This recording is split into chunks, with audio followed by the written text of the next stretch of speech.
back at it again with your boy Kung Fu Eddie, baby, representing the Big Propaganda Wrestling Podcast and talking to Eddie, baby. And today we are reviewing Marvel's Echo, baby. And can I say, this show was amazing, but I don't want to over exaggerate it because every single time I try to praise something, everybody comes back to me and says, "Oh, I thought this was great. Why did you lie to me? I feel like I can't even trust you with knowledge." And I'm just like, damn, man, everybody has different opinions, but my opinion, I thought the show was pretty good. It tackled a lot of issues. It represented a lot of people. It gave light to the great moments in Marvel history that we as fans only remember in the Netflix series. Because I feel like this whole show Echo basically brought Marvel back into his knees, especially during the era of the MCU in the Netflix series. But before I continue, let me get a sip of water. All right. Hot hands.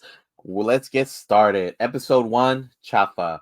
We are introduced to the people of Chata tribe. Hopefully, I'm saying that correctly. I made sure I paid attention to the subtitles, the pronunciation of some certain native words. So if I don't get them right, I apologize. Like I always say, English is not my first language. And like Celia Cruz said, my English isn't very good looking. So we are introduced to the Choctaw people and its leader Chafa. She's the one that released the Choctaw people from the caves and freedom, which that was basically the introduction to the Choctaw people. And then we flash forward to another past that we're introduced to Maya's family. We're introduced to the mom that we find out she uses American Sign Language to speak. So that's another thing that Marvel in this show represented really well is the ASL community, the people that are deaf and cannot speak. I feel like this show really did well representing that community because me personally, I know a few people that are deaf, and then I know a few people that use this American Sign Language as their job, as their education, or their personal life because their parents or family relatives are deaf. So I've seen ASL being practiced to the point that I picked up a few words. I'm not the best at it, but and then we introduced to the grandparents, which we find out that they were together in the past, but now they're separated. And then we are introduced to Bonnie as well. Bonnie is the cousin of Maya, her childhood sister, even though in the episode Bonnie was like, "I'm not your sister, I'm your cousin." But, Maya made it clarify that's like, "Nah, man, we family." Vin Diesel is out there crying somewhere to be like, "Yeah, we're family. Don't forget that family." And throughout this whole sequence of flashbacks, we are introduced to the moment that Maya experienced her tragedy, her loss, which was her mother when Maya requested to go to the store for some hot chocolate to continue the party between her and Bonnie. Um, then Maya's mom, we realized that her brakes were cut off. So she got into a major car accident, and which resulted in Maya's mother passing away. And then we learned not only Maya's mom passing away, Maya lost her leg that way. So her leg got amputated when one of the shattered glass of the windshield went through her leg, which was ooh, that was kind of heartbreaking to see, especially, I couldn't imagine a young child losing a leg. Like I couldn't even imagine me myself, a grown ass man, losing a leg, an arm, or anything because I feel like I will be useless. But again, it just tackled another area in in a community where it's not really represented in Hollywood, which is people that are disabled people with no limbs, no arms, that they use prosthetic legs, prosthetic arms to continue their day-to-day lives. So again, this show represented the Native Americans, the Choctaw tribe. They represented the people that are deaf, the ASL community, and represented the disabled people, the ones that are using prosthetic legs, prosthetic arms to continue living their life. So continue on with the story.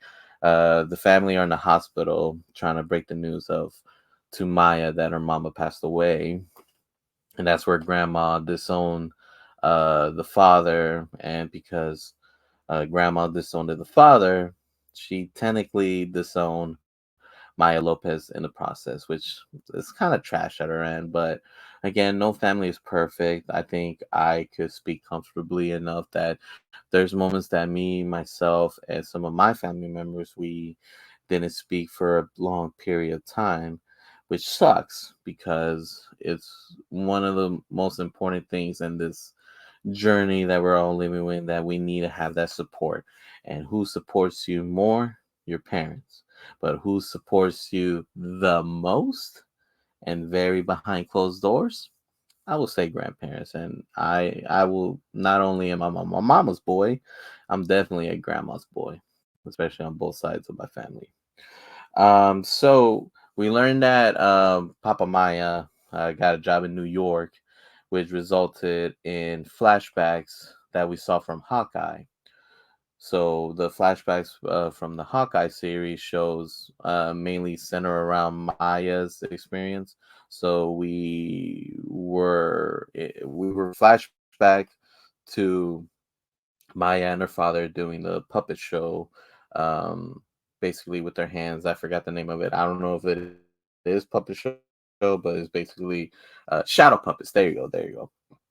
Took a minute, and then it shows Maya being a gangster, shooting, killing, doing all of this and that.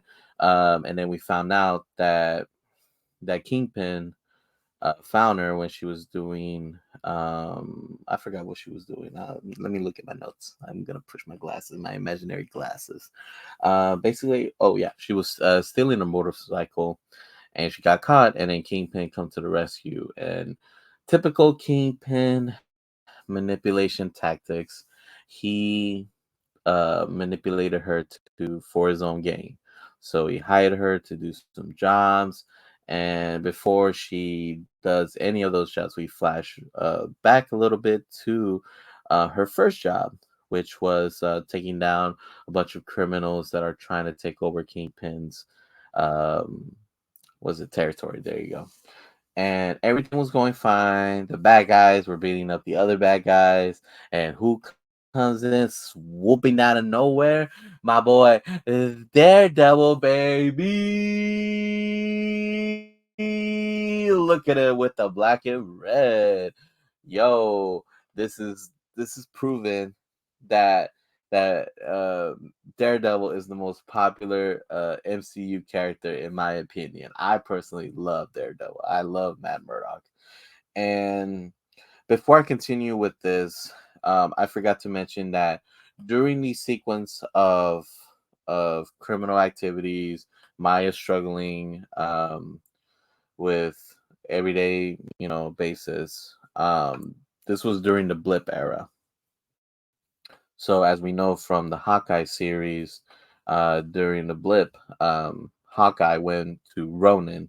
He became Ronin, and he started taking out cartels, the Yakuza, and then what we learned in the Hawkeye series, he also took out the Red Tracksuit Mafia, which was run by Kingpin. Um, Give me 1 second. I need to recharge my phone. So, continue on. Basically, it showed flashbacks of Hawkeye being Ronin, and that's where Ronin killed Maya's father, and Maya was in revenge mode, and that's where Kingpin came in and exploit all of that. So going back to the first job, and introducing my boy, Daredevil Man Morta, baby. And the fight sequence between Echo and Daredevil was, oh my god, oh, I can't even smell it. I can smell it too. It was so freaking good. It was really good. I truly appreciate this choreography because it just reminded me so much of the Netflix Daredevil series. It reminds me of The Punisher. It reminds me of Luke Cage, Jessica Jones. As much as people try to forget it, Iron Fist. I kind of like Iron Fist sometimes, but I never saw the second season, so who am I to say? So the fight sequence was excellent. It was beautiful. And the moment that Maya thought she was gonna get the upper hand, Daredevil flees away. And just a reminder that during this whole era was during the blip. So basically, it just confirmed that Daredevil survived the blip. So, which is good because again, Kingpin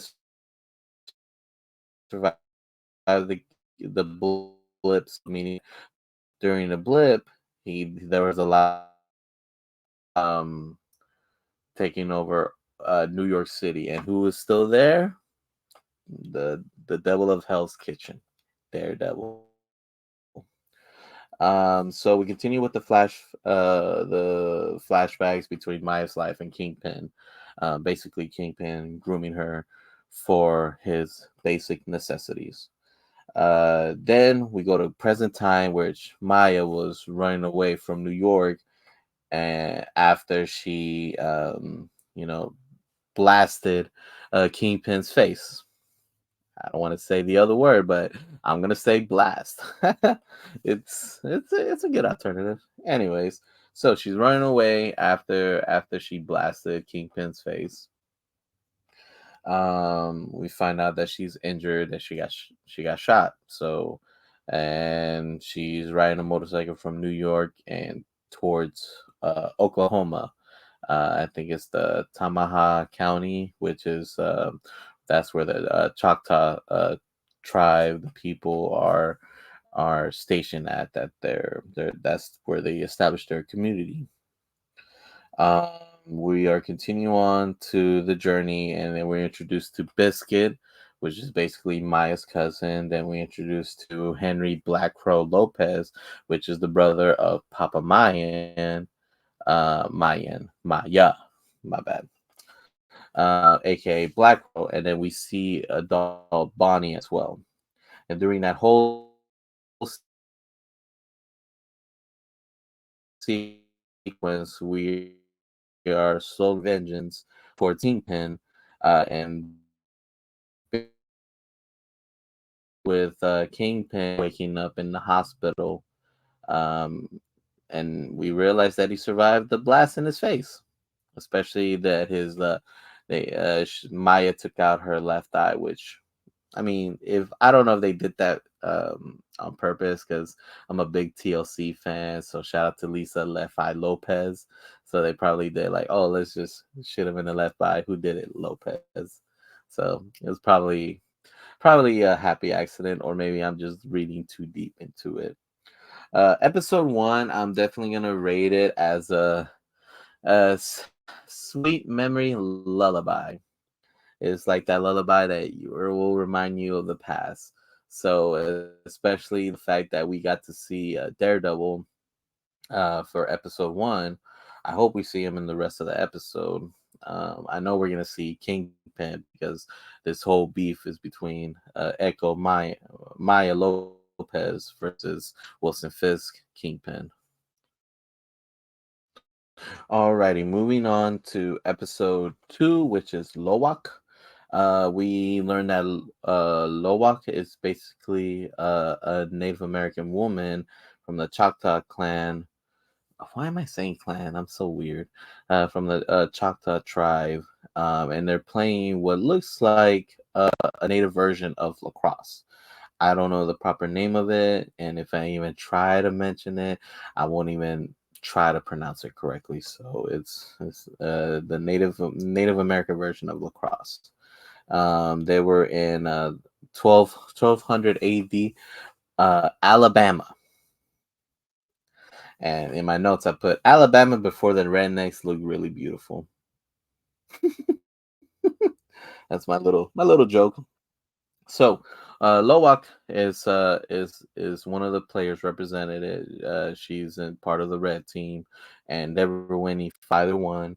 And then the blue team brings out a diesel-looking native mofo. He was like ready for battle, and I think it showed that he had beef with Loak.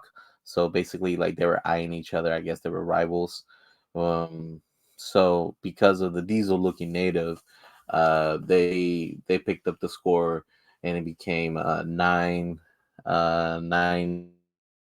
something like that. And then Loa carried the team, and then it became tied to 1-1. Last point wins. That's what I was trying to say.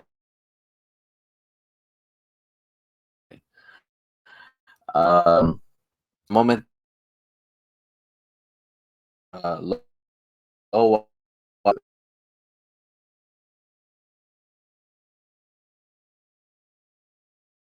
to basically win the game. Her hands started glowing, and she leaped all over the teammates, and she went to the score, and that's how they won the game. So that was a cool flashback. My favorite thing is just the landscape of how Marvel made that really look authentic and beautiful, and it's sad that with modern day technology, skyscrapers, this and that we could have had all of that, but now we just have modern homes. Not complaining, just stating. Um, then we went to the flashback with not flashback, my bad. It's just a lot of these notes are all together, so it reminds me next time to just space them out so I could read them properly. Then we turn into modern day where Grandma found out that Maya's in town. So now Grandma confronts Henry and tells her that she's bringing a lot of trouble behind her. Henry is like, Maya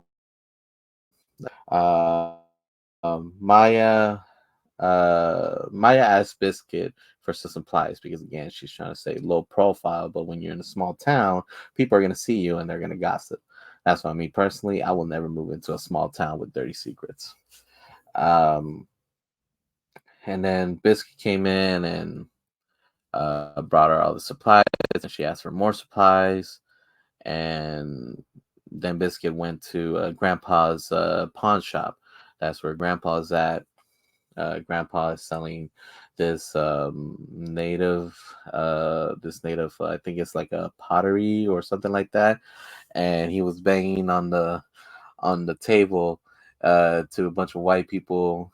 And to the white people, they're thinking like he's singing a chant, but he's actually singing, buy the damn thing, buy the damn thing, buy the damn thing. And I'm just like, are they not hearing this? Or are they just dumb? Which is hilarious, which goes to show that, when they're trying to be cultured and ignorant and, they're trying to be cultured and inclusive and this and that, but they're just actually insulting the people even more when they're trying to be respectful and doing this and that. Because again, just the fact that he was singing, he was banging on the table, and he was like, "Bah the damn thing, bah the damn thing, bah the damn thing, bah." Yeah, I thought that was actually my favorite part of the whole episode. Um, Not the. I mean, I did enjoy the landscape of the flashback of 1200 AD Alabama, but definitely this one is the best. So Biscuit bought some stuff, some supplies for Maya through Grandpa's pawn shop. Um, Grandpa's out here like, hey man, this looks like some stuff that you're gonna use to steal. And Biscuit, being this happy-go-lucky guy, I'm gonna do the right thing. I'm gonna help out family. He just doesn't care in the world. Plus, Maya paid him a lot of money. We get a sip of water. Mm, water, sponsored by Earth.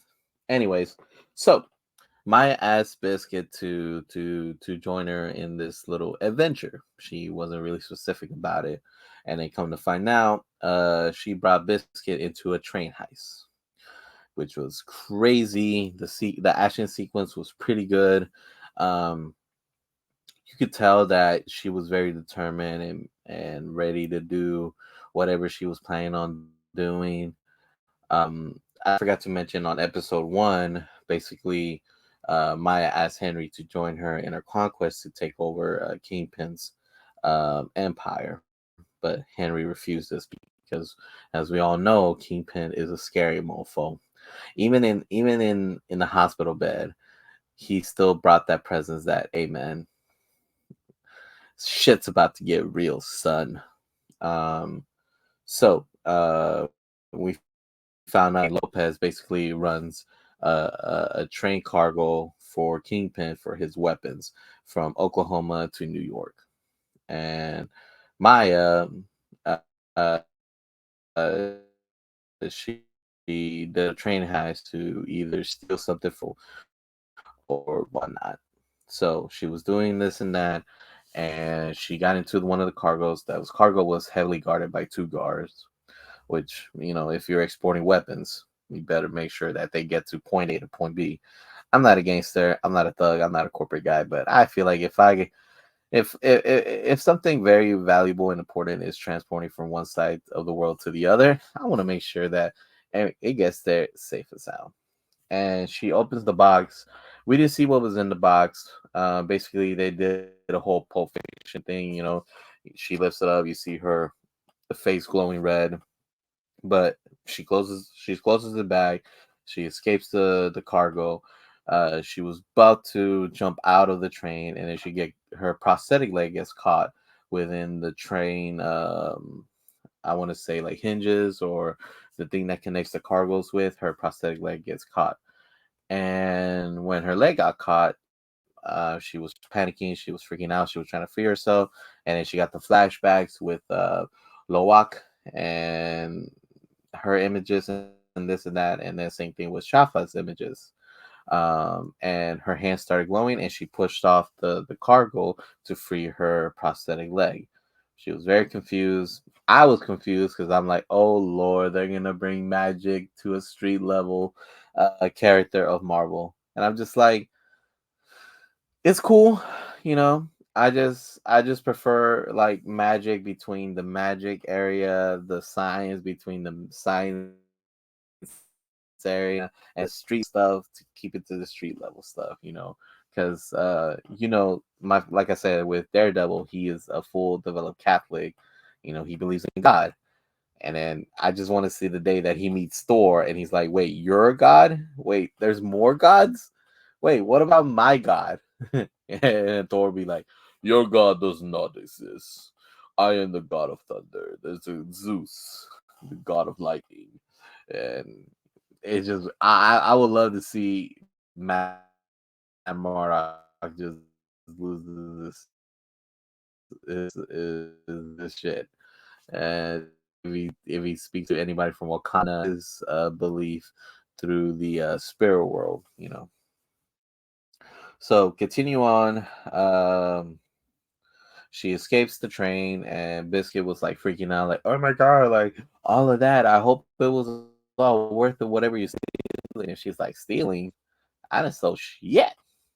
And then come to find out, she planted a bomb into the weapons, and we learned that whenever the train cargo went to New York, and we are introduced to the one of the villains, Zane, who runs basically Kingpin's empire. And when they opened the cargo, there was a bomb, big explosion, destroying the whole cargo, and basically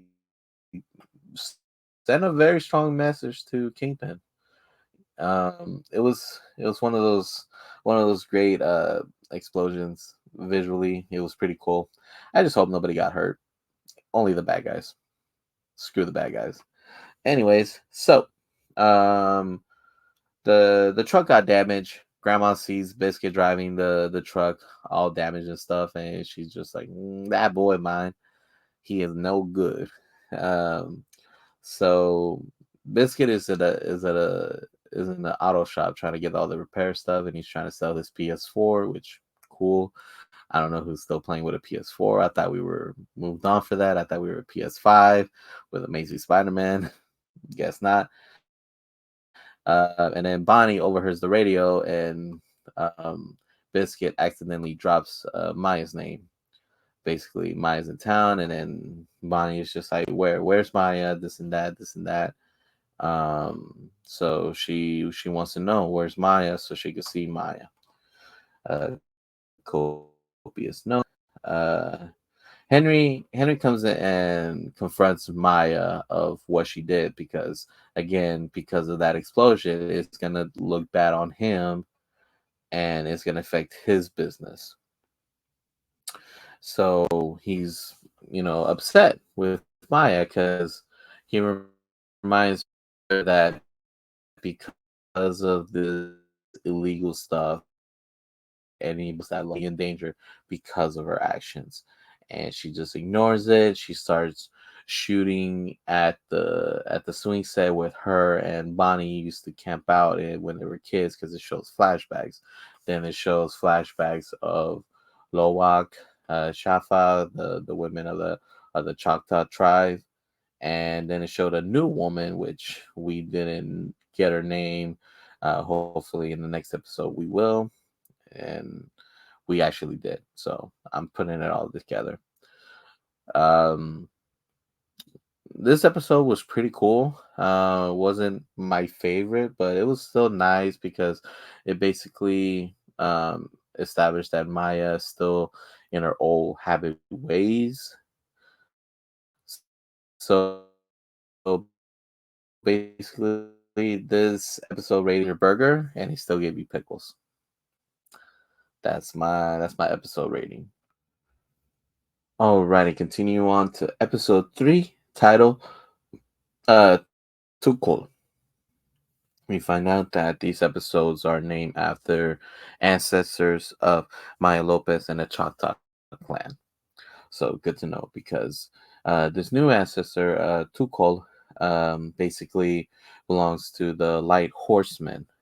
Basically, they were enforcers of the Choctaw clan, enforcing justice to the white men in their conquest of taking over and kicking off Native Americans from their land. Um, so she was under the tutelage of her father, the Light Horseman, and teaching her how to shoot gun, how to throw weapons, melee weapons. I think it was a stick. I think it was used to take out rabbits, small animals, this and that.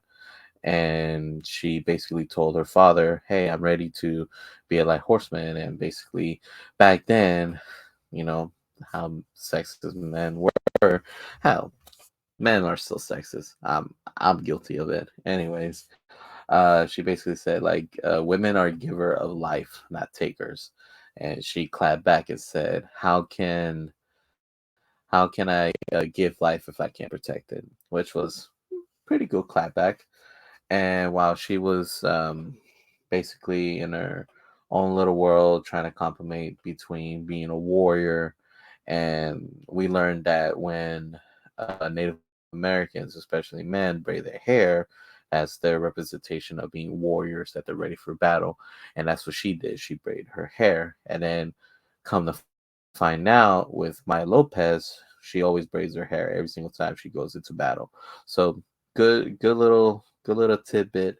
I'm glad someone was able to educate me on that because again, this show did a lot of education to the Native Americans, to the ASL community, to basically anybody that needed to be represented. So, when the Light Horsemen got caught into a trap by the white man, they were in a shootout, and basically, guess who came to the rescue? Good old Tulko. She came into the rescue and took matters to her hands and saved basically her father and the Light Horseman. And then we flash back to current time. Grandma went to Grandpa's shop basically venting about Maya and her troubles that she's bringing. Grandpa was like, "Hey man, you need to slow down, partner. I may be a horny little man, but I'm still a wise man, and you need to listen to her. You need to talk to her. She needs to be guided. She is in trouble, but the only one that can save her is you." So good little thing between Grandpa, because I thought Grandpa was just being a nasty little man, but good thing he had a good heart. Next thing was Maya was in near a lake while she was contemplating, just reflecting her actions of her train heist. And then we see flashbacks of her ancestor, which showed Shafa, Loak, and Tulka, which is her new ancestor that she's seeing the flashbacks. And then she get caught by somebody with a chloroform rag and basically kidnap her. Basically, it was Vicky and her female goons. They brought her to Henry's skating rink. They captured Maya, they captured Henry, and they're gonna capture Bonnie because Bonnie came in and tried to find answers about Maya. And again, this scene was so cool because it goes to show like how learning a different language can not only be a useful tool, it could be something to be saved. Because while they were, talking, and Henry was trying to warn Bonnie using ASL, and it was pretty cool. But again, Vicky and her goons caught up to what they were trying to do, and they caught Bonnie. So when Bonnie gets trapped with Maya, basically, Bonnie was trying to communicate with her, talk to Maya. Who's she? Who's her? Basically Maya. But Maya kept on shutting it down. Was like, I don't want to hear it. I'm trying to get myself out. You're not in danger. I'm in danger. I am the danger, as Walter White used to say. Um, so after escaping through Bonnie, Maya finds out that there's a bounty on her head. So that's where she was trying to let Bonnie go, so they could separate each other, so that when the men do come, they don't harm her. I guess that was her strategy. That's my guess. Um, then Zane and his goons came in. The guy from episode 2 that was there when the train got exploded by the weapons by Maya, and was assessing the situation. Vicky kept on talking, like, "Where my money at? Where my money at? Cuz, where my money at?" And Henry was advising Vicky that, "Hey man, they're not gonna pay you, bro." And we found out that Maya escaped. She sent a text um, through one of the female goons,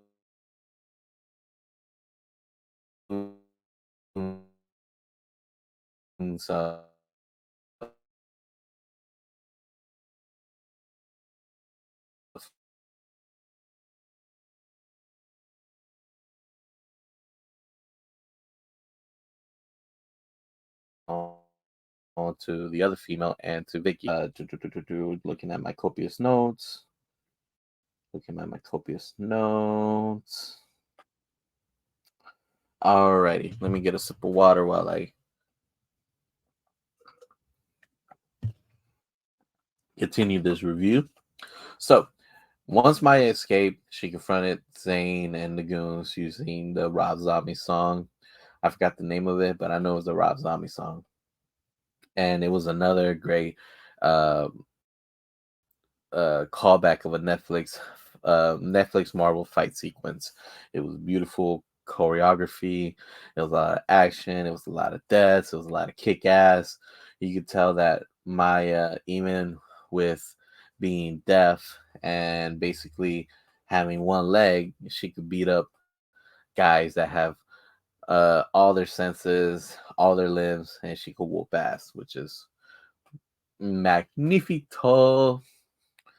But again, it was a numbers game, so Zane and the goons caught up with Maya, and Maya and Henry were gonna get executed in front of Bonnie. And while Zane was almost about to pull the trigger, Zane gets a call. We don't know who called him. We don't know what they discussed, but basically Zane was upset to the fact that the hit was cut off. And when Zane called off his goons, basically Maya was confused, Bonnie was confused, but she was relieved. Henry kind of figured out who called it off and was trying to tell Maya, hey, there's only one person that could call it off. And Maya didn't want to believe that it was Kingpin.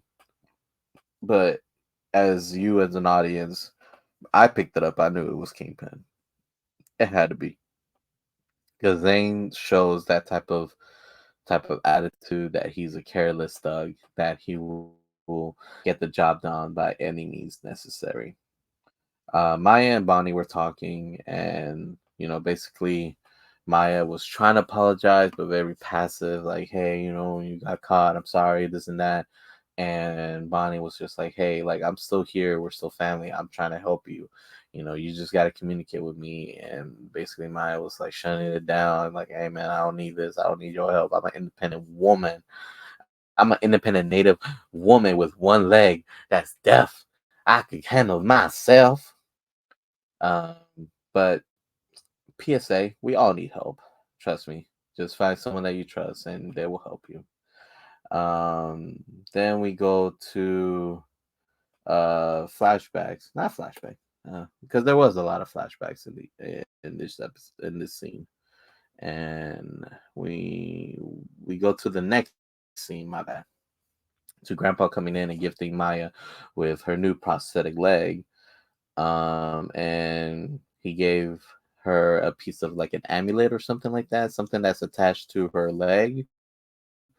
And it represented the symbol of the Choctaw warriors, what they use when they go to battle. So, and basically, Grandpa also advises Maya to talk to Grandma and say, like, hey, like, both of y'all are stubborn. Somebody got to break the chain. And that is such a powerful moment because I could relate to that because I had my issues. I had my moments with some of my family members. And not only that, I was stubborn, they were stubborn as well. And I was the one who had to um, open up. I was the one who had to initiate the conversation. Even though I didn't want to, I still did it because I knew that if I try, then they can't say that he didn't try, that I didn't try. And it wasn't like an arrogant or cocky thing. It was just something that I know that if I um, pour out my feelings and I let them know how I feel, then they will understand or they won't understand, but at least I tried. The episode ends with Kingpin standing in Maya's home, waiting for her, which was a scary, scary scene. It reminds me of that Michael Myers Halloween. That 1 minute he's not there, you look at some like little area, nobody's there. Then when you turn around the next day, they're there. It's like, oh my god. This episode I will rate it. Even though they put pickles on your hamburger, the fries are so good. So that's how I rate episode 3. Alrighty, continue on with episode 4 titled Taloa. Um, this one we didn't see no flashbacks of any ancestors, but the episode does start with a flashback of a young Maya trying to get ice cream, the one that we saw from the trailers, and the guy was just being a dick because obviously she is hard of hearing. She was trying to tell him this, and then basically want, and um, he was just like, use your words, this and that. And guess who was in the background just looking at that? Mr. Wilson Fisk, Kingpin. He was just like, I'm not having that shit. And basically took the guy out to the alley and started beating the living hell out of this man. I mean, it was hilarious because it goes to show you, don't be a dick, because you never know people's situations. Just be nice, even though there is moments that when you're nice and then it's actually a trap. But just use your better judgment. If a kid comes up to you, I don't know, because kids could be used as well. Anyways, all right, but just don't be a dick. Don't be a dick. And then Maya sees it and basically was just like, Kingpin was like, "Don't be scared. It's okay. This and that." And then Maya came in and started beating the ice cream man too. It was crazy. It was hilarious. Um, and we fast forward where Maya was an adult. They're having their Sunday dinner. There's an interpreter basically interpreting everything. Um, Kingpin says that you're ready, that you and I are the only ones that we could trust. Basically escorted the interpreter to the hallway, which we see a bag. And I've seen a lot of mobster movies. When there's a bag in the way, they're about to assassinate you. And basically, she's like, "Oh my god, please don't! I won't say anything. Oh my god!"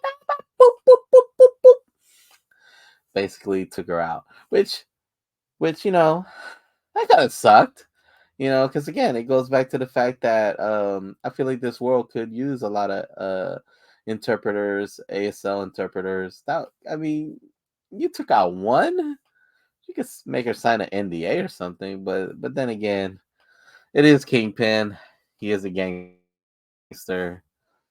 No more nothing. Continue on. Kingpin then surrounds Maya in her home, and had his goons grab her, and he inserted this contact lens that basically they can communicate with each other. That whatever Maya signs, she does all the signings, doing this and that. Basically, it will translate her talking. Like you could hear the voice, the little robot.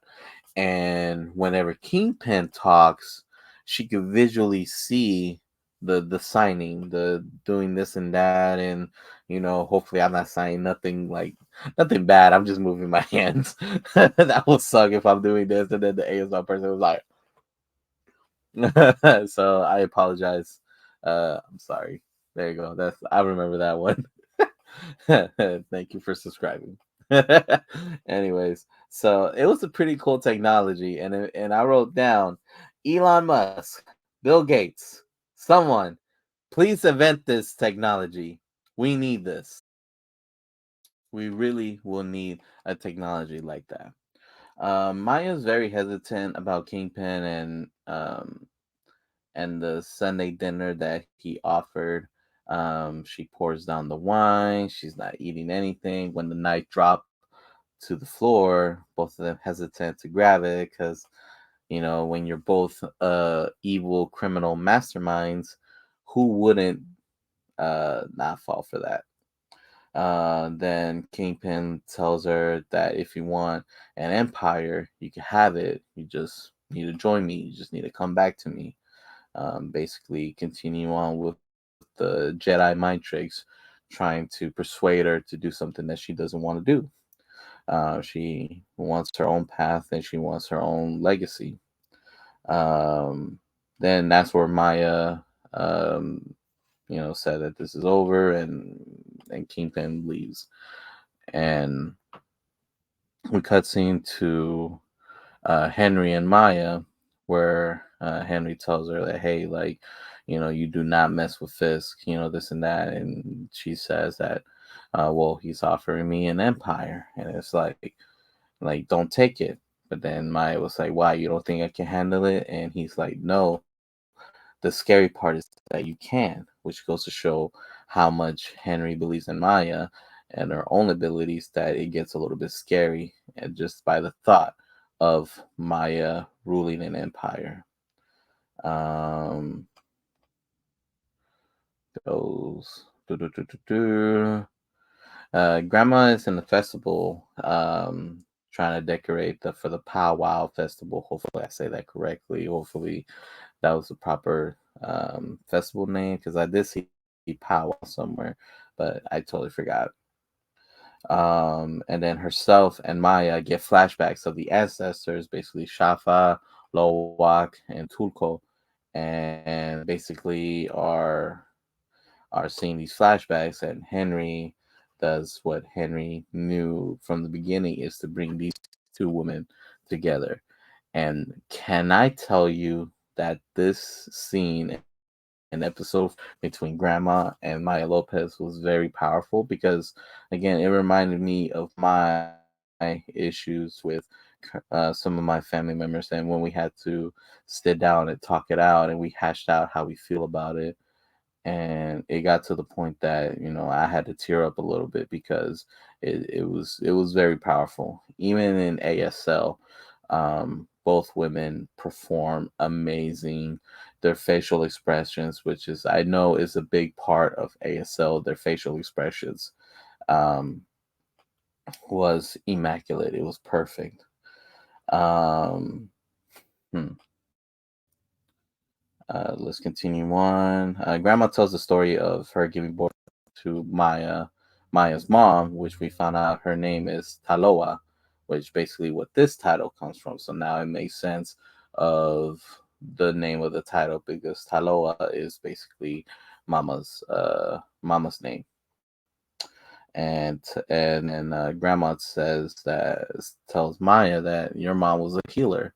All she did was heal. So, and Maya totally forgot about that, which we will talk about it in the last episode. And again, they were both angry at each other, especially Maya, um, which resulted in Maya leaving because Grandma abandoned her. Because Grandma uh, abandoned Dad, which resulted in abandoning her as well, and that's how Maya feels.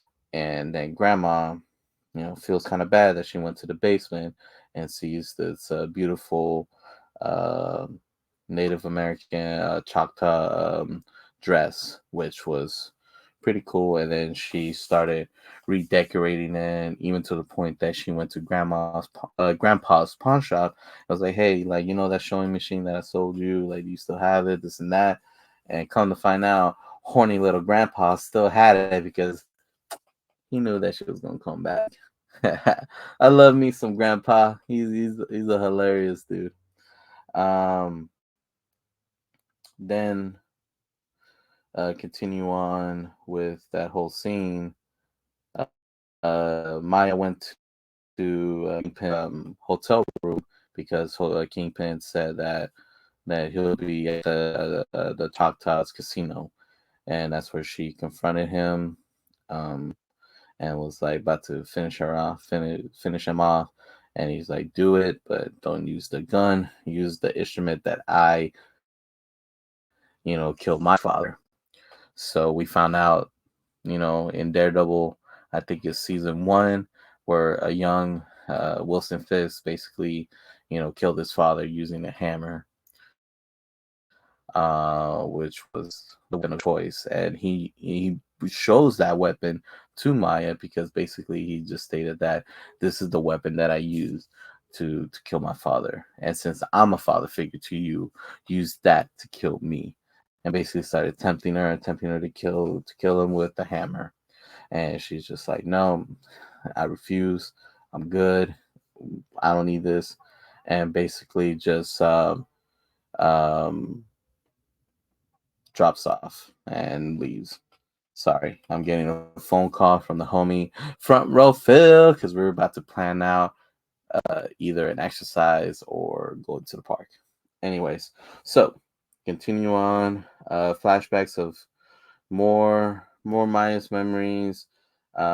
She starts leaving Tamaha, because basically Kingpin still offered her, like, hey, come back to New York to me, and we'll create this new empire, and everything that's mine is yours. And then he realized that through his men, that he found out that, oh, like, no, she ran away. And Kingpin, as Kingpin does, has anger issues, and just starts throwing a tantrum, and was like, nah, screw this. This episode is technically my second least favorite. I guess my least favorite episode was probably episode 2, and my favorite one is definitely episode 1 because of Daredevil, episode 3 because of the which one? Uh, because of the action sequences and this and that. But episode 4 definitely brought out an emotional side for me because of the confrontation between Grandma and Maya. So this episode, I will put after you finish your fries and you ate the burger that they forgot to take out the pickle, so you had to take it out yourself. They brought you this apple pie. So that's basically my rating for episode. All right, hot hands in. Now we on episode 5, the last episode titled Maya. I guess I guess we understand where Maya comes from. Basically, the title character. The episode opens up with a young Maya hitting a woodpecker, and it takes and I can't even read. It's been a long day. As you can see, I've been doing this for 50 minutes, so on and off. So thank you guys. Before I finish this episode 5 and my review for the whole show, please like, subscribe, turn that notification button, follow us in all of our socials. That's scrolling side to side, side to side. Shout out to the Big Propaganda Wrestling Podcast, Mikey Facts, Hello Smoke, OG Slacker, Corey the Bell Collector, and Don't Watch Me, Watch Dynamite TV, Guru Dynamite, with lastly, your boy, Kung Fu Eddie, baby, representing, Talking to Eddie, baby, associated himself with the Big Propaganda Wrestling Podcast. Now, let's finish this episode because I'm such a professional podcaster. Episode opens with a young Maya hitting a woodpecker, and she takes it to mom and was like, "Hey, it fell, because it's a sign of danger when a young child kills an animal. You need to take that child somewhere. You need to take it to somewhere holy, get it blessed, because that's a bad sign." Uh, but luckily, mom educates Maya that we don't kill things, we heal them, we leave them alone. And then this woodpecker has been such a symbolizing animal because I guess for the Choctaw tribe, when they see this particular woodpecker, again, the show said their names, but I didn't get the name, nor do I want to try to pronounce the name because I will suck at it. This woodpecker was shown in the first episode to Grandma, and that's where Grandpa was like, "Hey, the ancestors are talking to you," because that woodpecker basically symbolizes a message or warning to whoever sees it for the Choctaw tribe. And that's where mom educates Maya with that, which is a beautiful thing because a lot of people don't know their background, they don't know their ancestry. So it's good that Native Americans pass down their stories from generation to generation, proving that we will never forget our legacy, and we want to make sure that every generation knows our stories. And then we come to find out mom is a healer, as grandma stated in episode 4.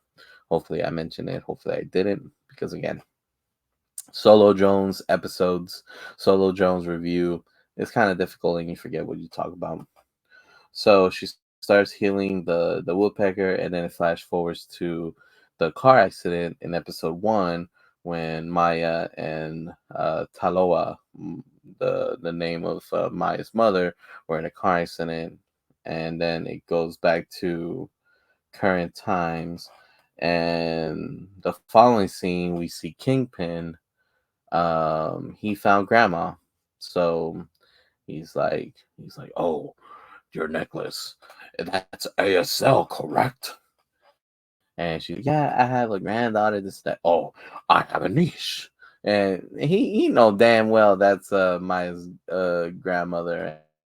And as many of you know, if we watch TV shows, movies, this and that, he's about to kidnap her. And then skip the next scene.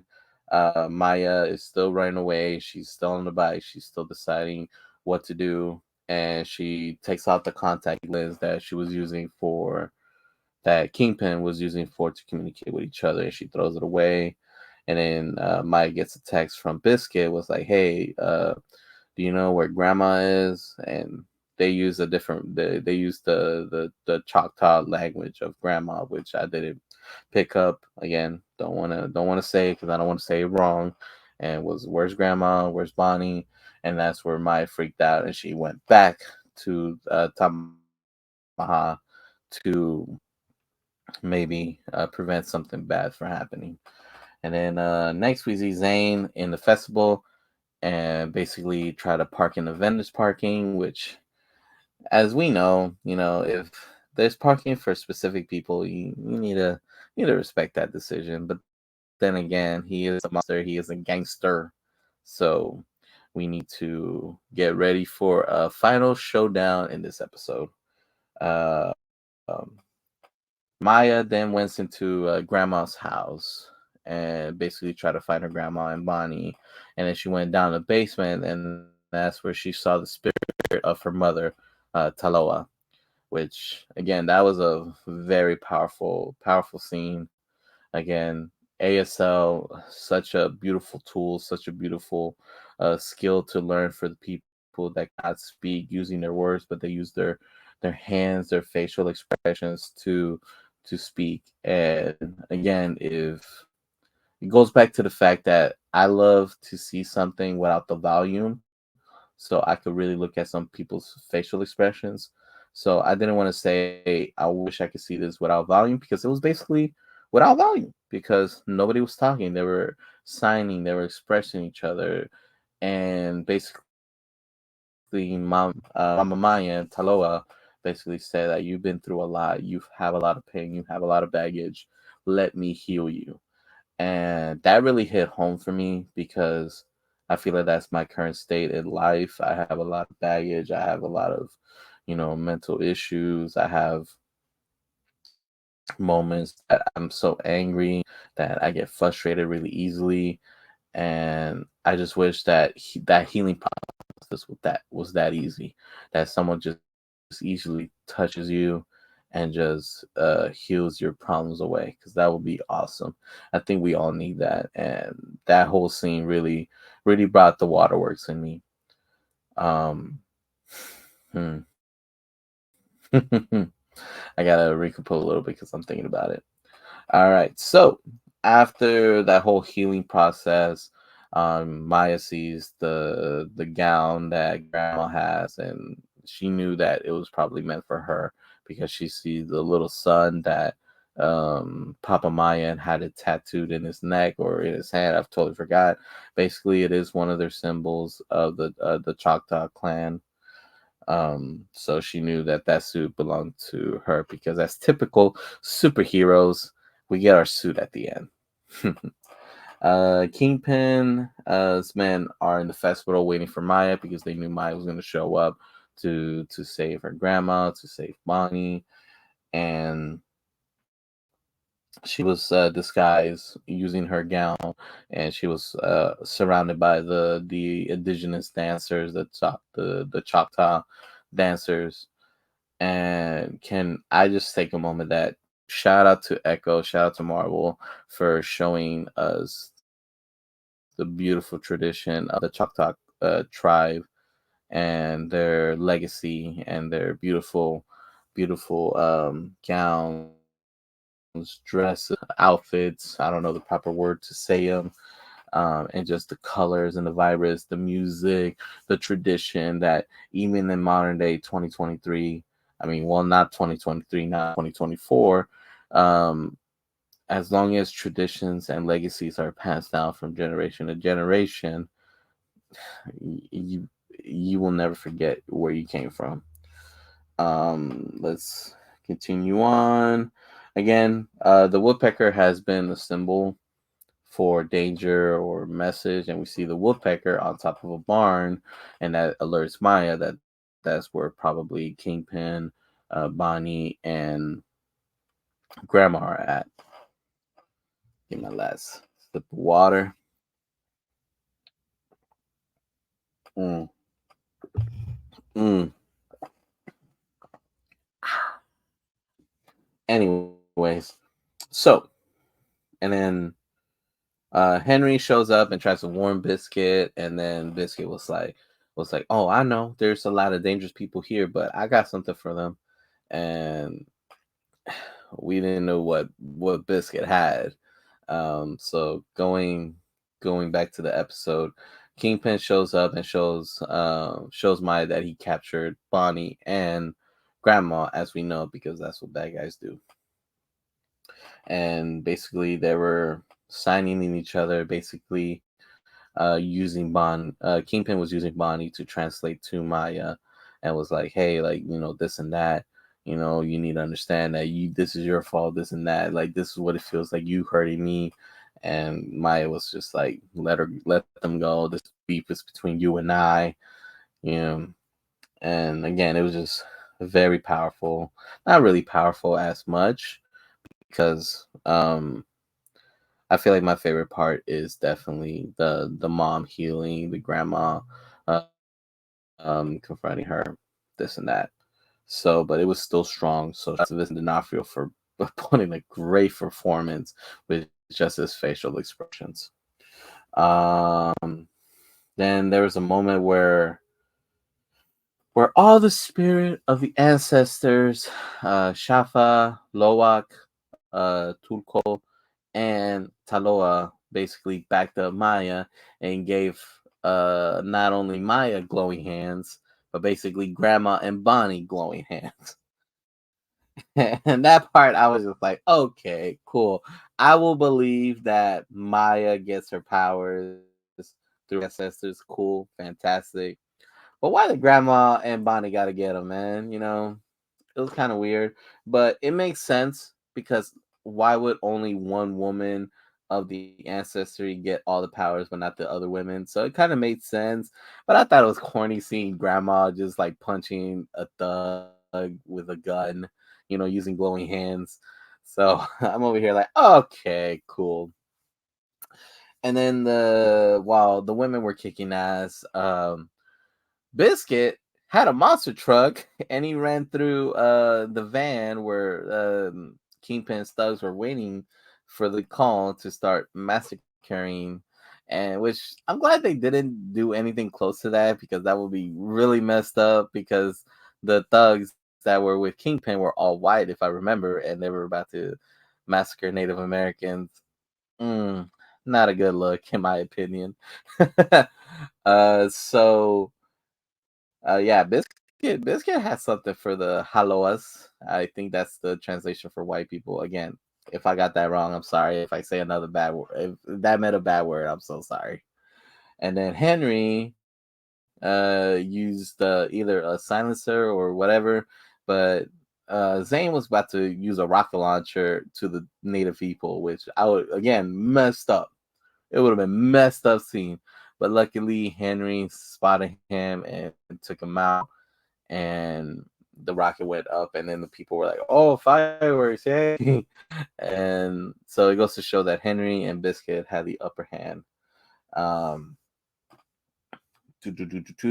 Then we go back to Maya and Grandma and Bonnie kicking ass, which I still love to this day. And then Kingpin was about to do the final blow, but Maya did her hand thing, which I'm guessing this is the healing for the Choctaw clan because that's what clan. God damn it, the Choctaw tribe. Because that's what Mom used, Talawa used to kill the woodpecker, and basically started healing. She was trying to heal Kingpin, but you could tell that Kingpin has so much trauma, so much anger, so much frustration that it's hard to heal him because with the healing, it flashed back to his scene where he's a grown adult, but he was still in his childhood bed hearing um, Kingpin's father basically abusing the mom, and you can see the walls just breaking down, and Maya was trying to like, encourage him to let it go, you can heal, and then I think that she wasn't strong enough, or maybe Kingpin is that traumatic that it didn't work that. But it basically did affect him. He was just like, "What did you do to me? What did you do to me? What did you do to me?" And they left, and basically defeated Kingpin and his goons. So yay, the good guys. Then the next scene we see the young Maya and mom healing the woodpecker and basically letting it free. Basically, figuring out that through time, and you heal, you heal yourself, and you heal others. If that makes sense. Then Maya keeps looking through her memories, and we're thinking that she's about to run away because it shows a scene where the family is having a barbecue, which awesome, because the first thing I thought about was Vin Diesel and the Fast and the Furious franchise having their own barbecue, their version of family. So I kind of laugh at that. And it goes to show that Maya, we thought that she was going to leave and not attend the barbecue. But as typical Vin Diesel proudness, Maya shows up to the barbecue. Basically, Grandma embraces her, and Maya and Bonnie were giving a look at each other like, "Hey, like I'm glad you're here, but we're not cool," because that's how it felt like in my opinion. That was the final scene. However, typical Marvel faction, we get an end credits, and basically it shows Kingpin in his private jet, ready to take off, and we learn that he wants to run for mayor again, because I think he ran for mayor in season 3 of Daredevil. So basically, the news site was talking about like, we need to find someone that's outside politician, someone that's not afraid to tackle the system, someone that we need to, embrace, and someone that's bare knuckle. And then it was just tempting Kingpin to reconsider running again, which cool. I think we're gonna see that in probably Daredevil Born Again. So that's basically the whole entire episodes of Echo.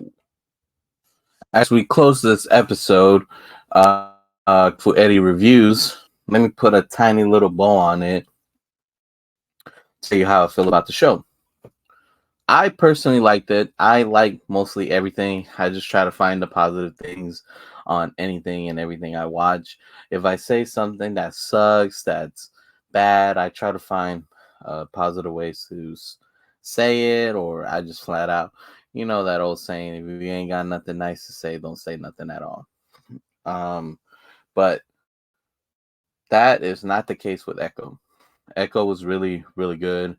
It was one of those Marvel shows that was truly needed for the MCU, because MCU has been, a little bit in a stump. I guess they were um that story of the hare and the tortoise basically got too cocky, too ignorant.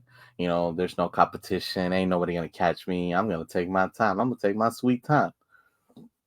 But then I guess with Ant-Man and Quantumania and Thor: Love and Thunder, it shows that even kings know when to know their lesson. And like I said, with Echo, it definitely shifted to that little kid friendly, cutesy fart jokes, to more adult, serious content that me personally I truly needed. I definitely will prefer an adult version of anything MCU related. Even though I did enjoy Quantumania and Love and Thunder, but me personally, I prefer the Marvel's Netflix, with Daredevil, Punisher, Jessica Jones, Luke Cage, and sadly, Iron Fist. Overall rating, I will definitely see myself watch it one more time, but I don't think anytime soon. I think if if I want to show like my future kids that they need something to watch, then something a little bit more mature, that will be definitely something that I'll revisit again, but not anytime soon. So as the double toasted review, this is definitely a rental. I will definitely see myself watching it one more time, but not for the anytime soon. That's what I meant to say. Glad you guys enjoyed me. I hope this review was awesome. Something cool, something new. I really want to make sure that I represent the nerd culture, the pop culture, the comic book culture in Big Propaganda Wrestling Podcast. I know the title wrestling is in the podcast, but it is my idea with the blessings of Mikey Fax and Zello Smoke that I'm able to branch out a little bit outside of the wrestling realm. And then hopefully you guys can join on my channel, Talking to Eddie Baby, and all of my socials that are scrolling side to side, side to side. Basically, follow us, follow the channels. Again, thank you so much for sitting down and watching Echo with me, reviewing with me, and I hope you guys enjoy it. Thank you for talking to Kung Fu Eddie Baby.